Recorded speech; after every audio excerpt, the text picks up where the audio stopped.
Pagbasa mula sa Banal na Ebanghelyo ayon kay San Lucas.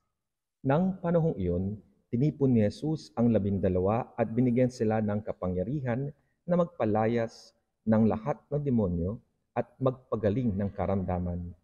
At iniutos sa kanilang ipangaral ang kaharian ng Diyos at pagalingin ang mga may sakit. Winika sa kanila, huwag kayong magdala ng anuman sa inyong paglakad, kahit na tungkod, supot, tinapay o salapi kaya. Huwag magdala ng 2 bihisan. Saan mang bahay kayo pumasok, tumira kayo roon hanggang sa inyong paglisan. Sakaling hindi kayo tanggapin, lumabas kayo sa nasabing lungsod at pagpagin ang alikabok sa inyong mga paa bilang patotoo laban sa kanila.